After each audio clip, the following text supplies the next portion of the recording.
อกมาเจออันนี้น่ารักมากเลย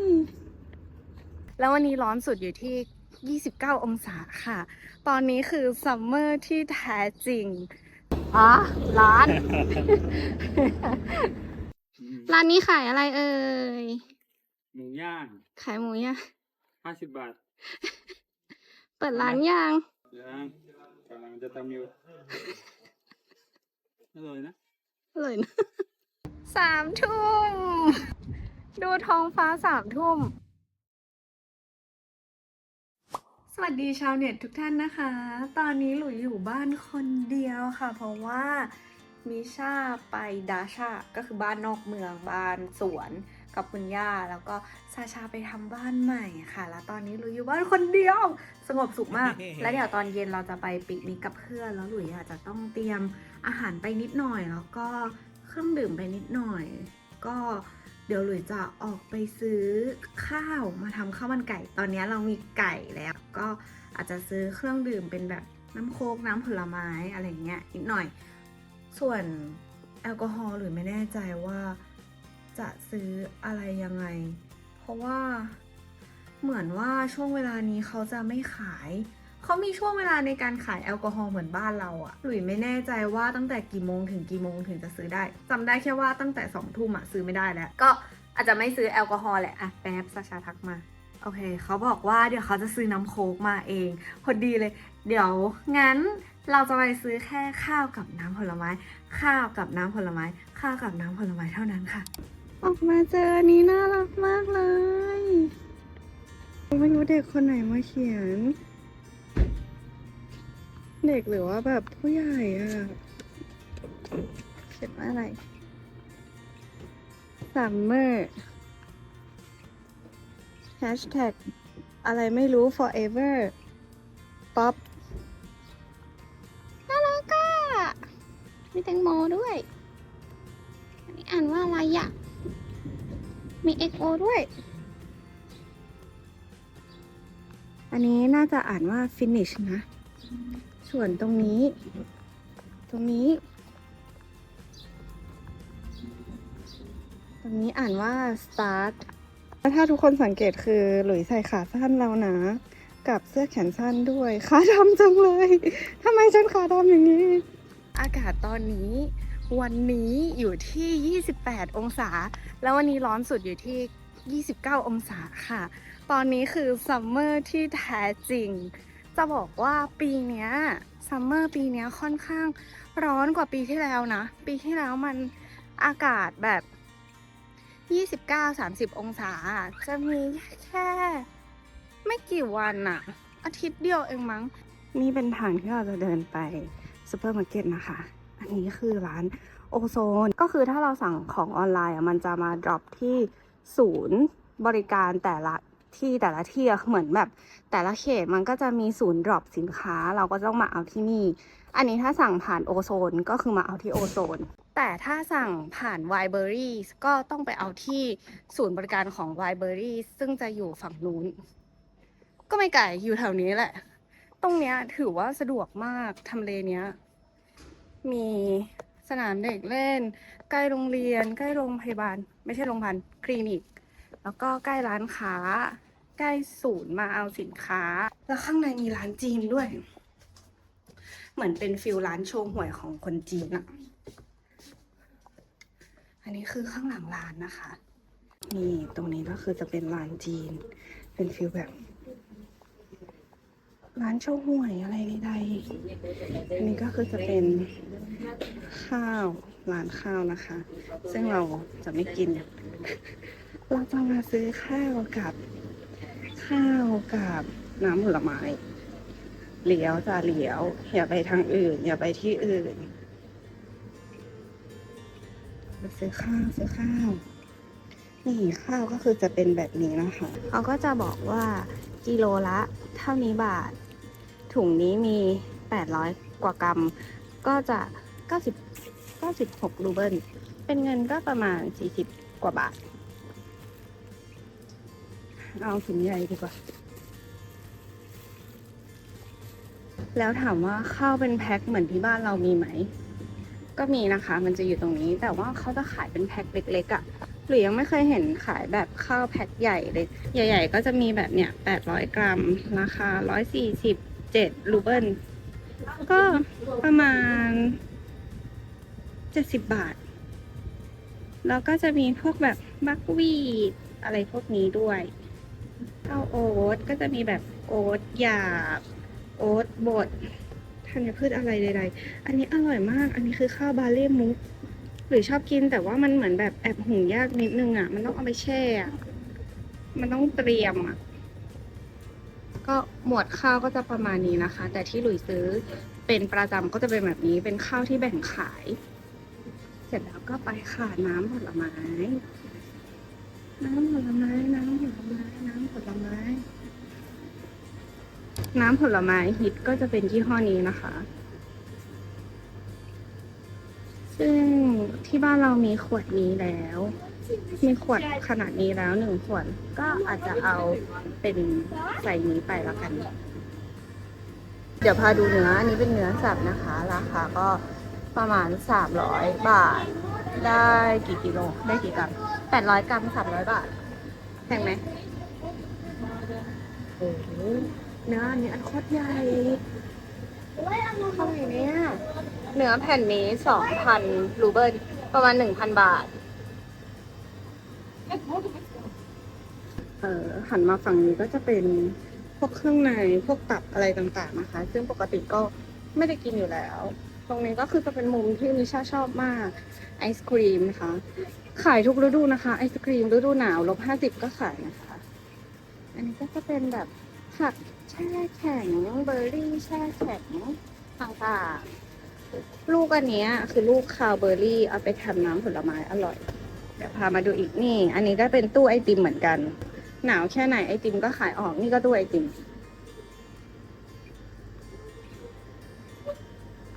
อันนี้เป็นตู้หมูเนื้อ อันนี้เป็นพวกอาหารฟรีซต่างๆนะคะ ก็ขี้เกียจทำอาหารก็นี่เลยมาสึเกี๊ยวอันนี้เอาไปต้ม เอาไปนึ่ง จบ ถุงนี้900 บาท เนี่ยได้3 ชิ้น อันนี้เป็นตู้เนย ก็คือจะเป็นเนยที่ อันนี้คือเนยที่ทำเอง เป็นเนยโฮมเมด อันนี้ก็เป็นเนยฝั่งรัสเซีย ฝั่งยุโรป เนยนำเข้า แล้วก็มีช็อกโกแลตแบบนี้ด้วย ตอนที่หลุยกับไทยหลุยก็ซื้อช็อกโกแลตแบบนี้ไปฝากทุกคนนะคะ มันขายแบบเป็นกิโล ไม่ใช่กิโล ขายแบบเป็นกรัม ตรงนี้เป็นนม คราวที่เราลองกินนมอันเนี้ยอร่อยอะแต่ซาชาบอกมันไม่ใช่นมวัว100%มันคือนมผงที่เอามาใส่วิตามินใส่อันนู้นใส่อันนี้แล้วก็ไปผสมน้ำแต่มันอร่อยอะมันนัวกว่านมอันนี้อีก เอาดีกว่า ตรงนี้ก็จะเป็นพวกชีสนะคะ ซึ่งหลุยก็เคยซื้อไปแล้วแต่ซาชาบอกว่าหลุยเลือกไม่ดีทีหลังไม่ต้องซื้อนะถ้าอยากกินเดี๋ยวซาชาจะมาเลือกให้เอง ก็จ้ะให้ซาชาเลือก แล้วก็ตรงนี้เป็นพวกไส้กรอกพารามี่ที่ซาชาชอบกินตอนเช้ากับขนมปัง อันนี้ก็เป็นพวกแบบขนมเบเกอรี่นิดหน่อย ไก่ตู้ไก่อยู่ตรงนี้ ตู้ไก่ก็คือไม่เข้าใจว่าทำไมต้องทำให้เนื้อมันกระจายกัน คือทำให้คนต้องเดินทางร้านหรอหรือไงเป็นกลยุทธ์ อันนี้ก็เป็นพวกผงปรุงอะไรต่างๆจำเลยบัตรของคนที่นี่มีหน้าของคนใช้ด้วยนะคะก็คือบัญชีนี้เป็นของใครดูมีหน้าด้วย ถึงบ้านเรียบร้อยแล้วนะคะ และที่บอกว่าไปซื้อแค่ข้าวกับน้ำผลไม้ก็คือ ขนมงอกฉันไปซื้อขนมมาด้วยจ้า แล้วก็ข้าวน้ำผลไม้แล้วก็มีนมอยู่ในนี้ทำข้าวมันไก่ก็ขอเก็บของแป๊บนึงนะคะนมอันนี้อร่อยจริงยังไม่จบ ไม่รู้ว่ามันได้ประโยชน์ไหมนะ แบบว่านมวัวมันไม่ใช่นมวัวเนี่ยปกติที่บ้านน่ะจะกินนมแบบนี้ แต่วันนั้นอ่ะหรือเห็นอันนี้มันแบบเฮ้ยมีวิตามินซื้อมาให้มิชากินดีกว่า แล้วคนชอบก็คือหลุยเองชอบมันอร่อยsecret ingredient ของหลุยข้าวมันไก่อ่ะเอามาแค่นิดเดียวเองอ่ะเอามาแค่ ลือ4ต้องสั่งในเน็ตกินได้สั่งในเน็ตก็แพงมีใครจะบินมายาคุดไหมคะจะฝากหิ้วโอ้แต่ก็ฝากไม่ได้ใช่ไหมเพราะว่า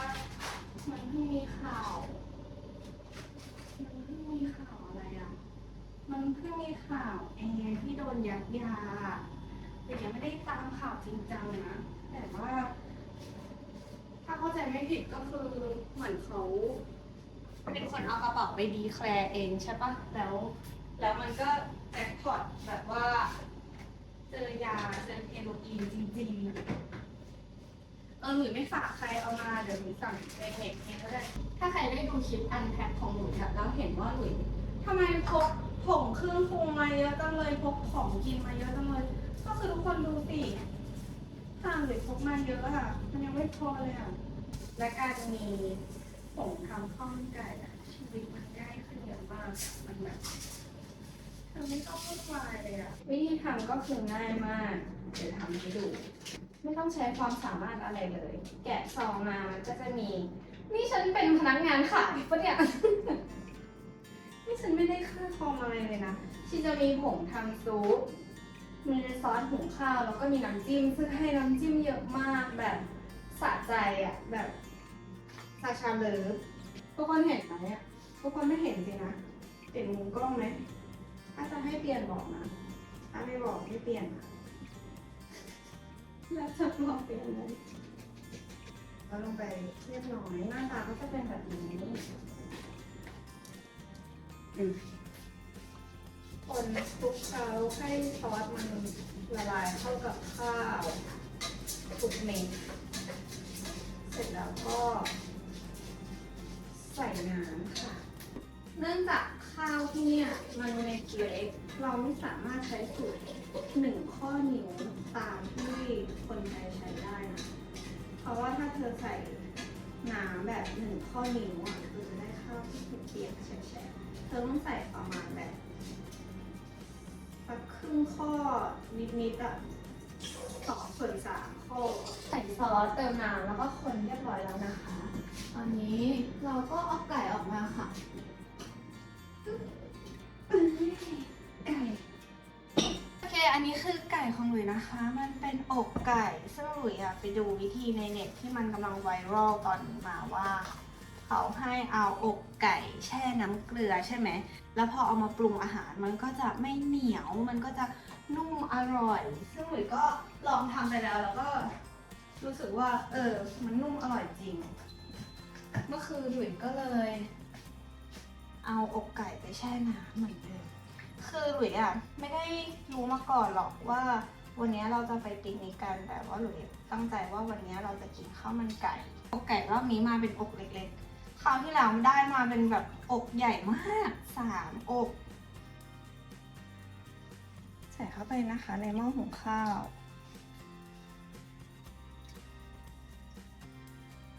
ไปกี่อกเบียร์ใส่ไปเผื่อไหมเผื่ออ๋อเย็นมาก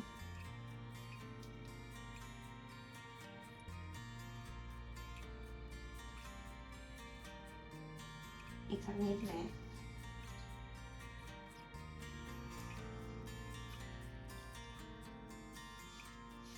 พอไหมเธอคิดว่าพอไหม เดี๋ยวให้ดูในนี้ก็จะมีข้าวซอสปรุงรสข้าวน้ำแล้วก็อกไก่นะคะ35 นาทีแล้วเราก็จะได้ข้าวมันไก่ที่แสนอร่อยระหว่างที่รอข้าวมันไก่สุกนะคะเราก็ตักผ้าค่ะ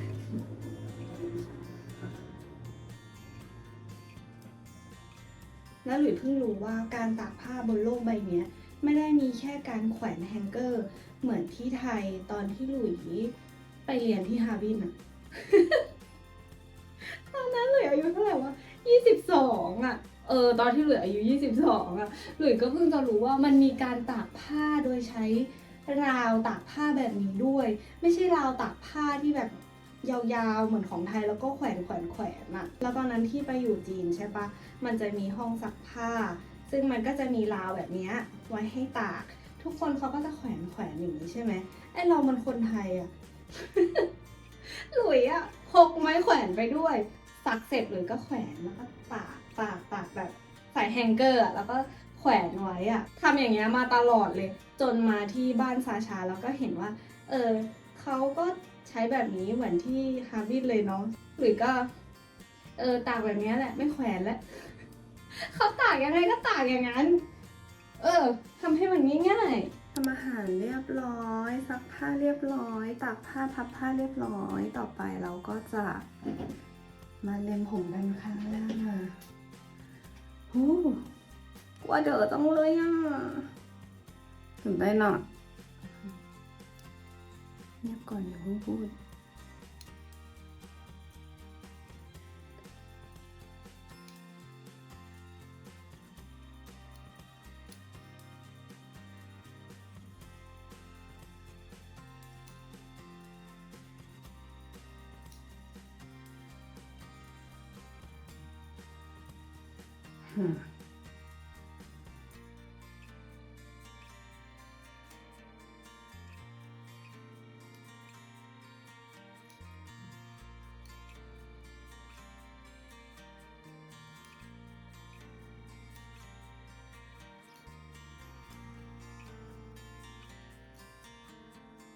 ตอนตัดผมหน้าม้านะทุกคน อย่าตัดตอนที่ผมเปียกนะ เพราะว่า เดี๋ยวพอตอนผมแห้งอ่ะ มันจะเด้งขึ้นมา ตัดตอนที่มันแห้งๆนั่นแหละโอเคไหมดียังสวยยัง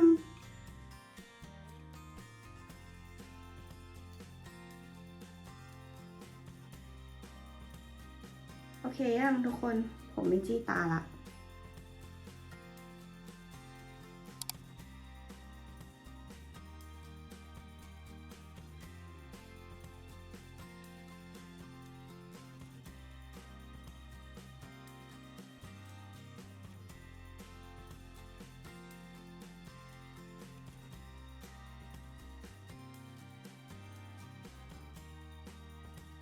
อันนี้คือน้ำจิ้มนะคะเดี๋ยวจะแกะให้ดูว่าหน้าตามันเป็นยังไงคือหลุยว่าถ้ามันมีขิงกระเทียมพริกอะไรพวกเนี้ยมันใช่เลยอะเนี่ยกลิ่นอะไรก็ได้หมดและนี่คือหน้าตาของน้ำจิ้มนะคะเดี๋ยวเรามาลองชิมกันเลยค่ะแต่ว่าปกติหลุยจะไม่กินน้ำซุปอยู่แล้วนะเดี๋ยวเก็บน้ำซุปไว้ให้ซาชากินตักไก่มาโปะนะคะก็น้ำจิ้มราดเข้าไปจริงๆหลุยกินผักเหมือนกันนะแต่ว่าลืมซื้อแตงกวา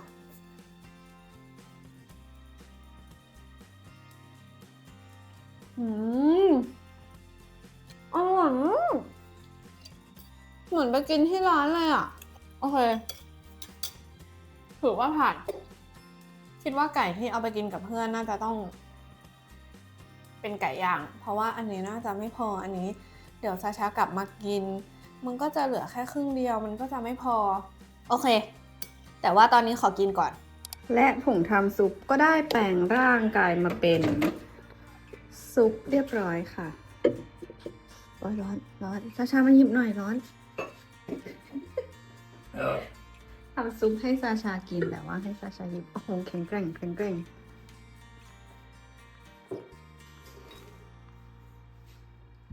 คุณผู้ชายของดิฉันกลับบ้านมาแล้วนะคะไหนลองชิมดูสิอร่อยไหมอร่อยนะ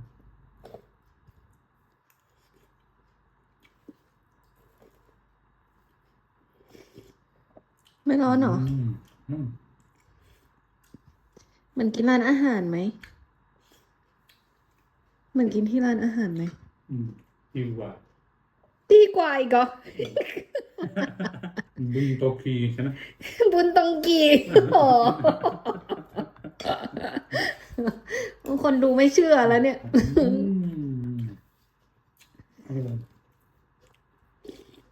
อร่อยก็กินเยอะๆนะ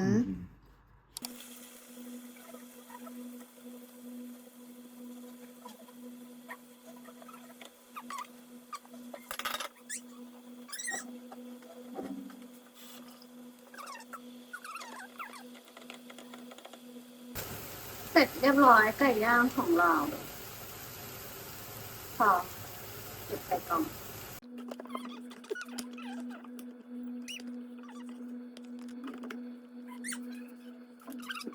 ออกมาแล้วค่ะ ตอนนี้สายแล้ว เพราะว่าฉันมัวแต่ทำนู่นทำนี่ต่อนยอนไปเรื่อย สายเลย เรากำลังจะเดินไปบ้านเพื่อนนะคะ ซึ่งอยู่ไม่ไกล เดี๋ยวเดินไปหาเพื่อนแล้วก็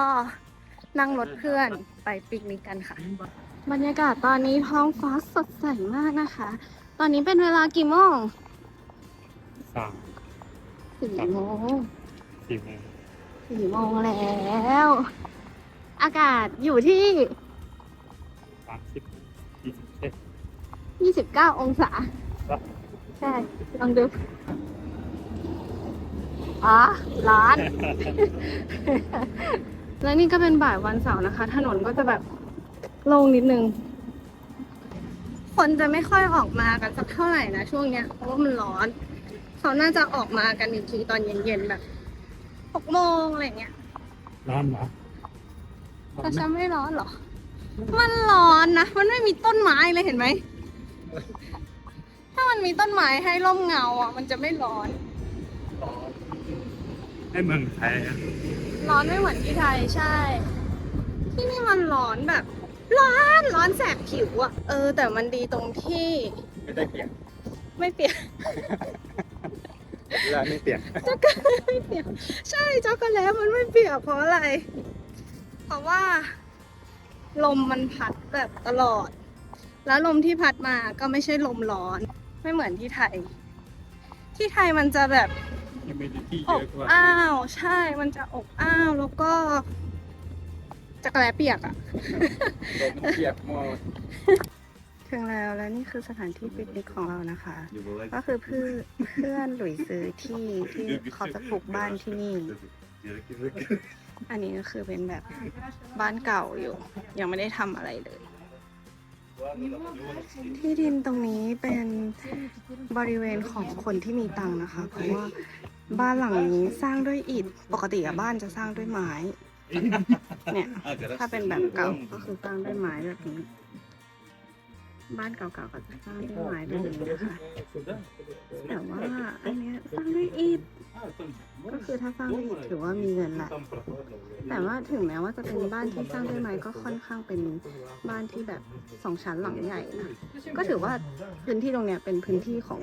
พวกคนรวยมาซื้อกันมาอยู่กัน ออกมาถ่ายบรรยากาศให้ดูนะคะ ก็คือมันจะเป็นบ้านคนแบบที่เพิ่งสร้างแบบกำลังสร้าง ไม่ค่อยมีบ้านที่แบบสร้างเสร็จแล้วเขามาอยู่นะคะ เนี่ยหลังนี้ก็กำลังจะสร้างเห็นไหมรถซีเมนต์อันนี้น่าจะอยู่มาสักพักแล้วดูมีแทมเบอร์ลิง มนุษย์ป้าเวอร์บ้านแถวข้างในนี้เมื่อกี้เดินดูก็ดูเป็นบ้านที่แบบเป็นแมลงดูเป็นบ้านที่แบบเป็นไม้ แต่บ้านที่อยู่ฝั่งนี้ที่แบบยังสร้างไม่เสร็จกำลังสร้างเนี่ยก็จะสร้างด้วยอิฐซะส่วนใหญ่จะสร้างด้วยปูนซะส่วนใหญ่ ดูจากขนาดบ้าน วัสดุอุปกรณ์ที่ใช้ก็ดูไม่ใช่เป็นบ้านที่ถูกอะการจะทำอิฐที่เนี่ยได้มันต้องใช้เงินค่อนข้างเยอะใช้เงินแพงกว่า ใช้เงินมากกว่าไม้เดี๋ยวรอบ้านเพื่อนทำเสร็จแล้วเดี๋ยวพามิช่ามาเล่นที่นี่เด็กๆก็จะได้มีที่วิ่งเล่นนู่นนี่เนี่ยช่วงเนี้ยมันจะเป็นช่วงฤดูร้อนเนี่ยเขาก็จะทำการก่อสร้างกันนะคะ ก็จะเห็นว่าเนี่ยนี่อันนี้น่าจะเป็นการาจน่าจะกำลังทำการาจนี่2 ชั้นแล้วก็มีกระจกใหญ่ๆแบบนี้เห็นไหมทุกคนบ้านที่เนี่ยต้องทำยกสูงนะเพราะว่าตอนฤดูหนาวอ่ะมันจะหิมะหนาใช่ไหมส่วนในตัวบ้านอ่ะมันจะอุ่นแล้วถ้าตัวบ้านมันติดกับพื้นเลยที่เป็นหิมะมันก็จะละลายพื้นมันก็อาจจะสุดได้เพราะว่าในตัวบ้านมันอุดเขาก็เลยต้องยกขึ้นมา ประมาณนี้นะคะ และบริเวณที่อยู่ตรงนี้ก็ไม่ได้ไกลจากตัวเมืองมาก ก็แบบนั่งรถเข้ามาแป๊บเดียวไม่ต้องเดินทางไกล ก็ถือว่าเป็นสปอตที่ดีในการที่จะสร้างบ้านปลูกบ้านในระยะยาวอยู่ที่นี่ก็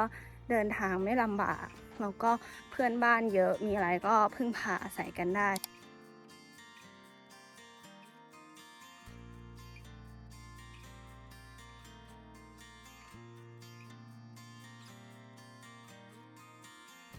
ร้านนี้ขายอะไรเอ่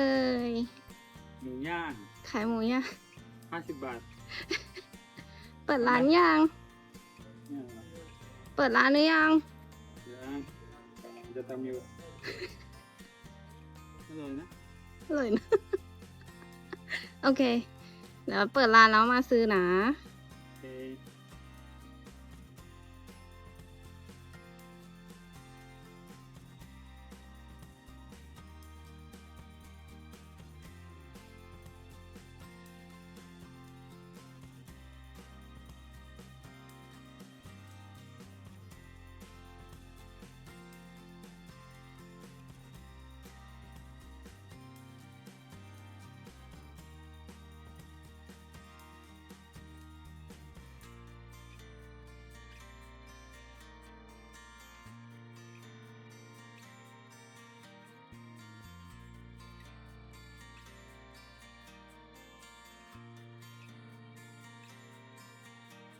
และเราก็กลับเข้ามาในเมืองแล้วนะคะ ให้ถ่ายว่าตอนนี้เป็นเวลากี่โมง ตอนนี้เป็นเวลา3 ทุ่ม ดูท้องฟ้า ดูท้องฟ้า3 ทุ่ม แล้วก็ตอนนี้อากาศประมาณเท่าไหร่20เท่าไหร่ 20ไหม ไม่ถึงไม่ถึงมั้ง23หรือเปล่า ใช่ไหม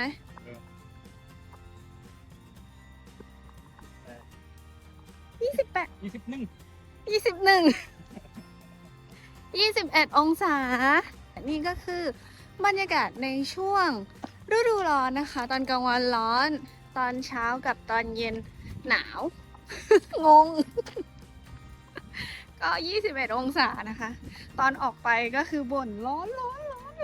ตอนกลับมาก็คือหนาว โอเค ไปละ แล้วเจอกันใหม่ในคลิปหน้านะคะ บ๊ายบาย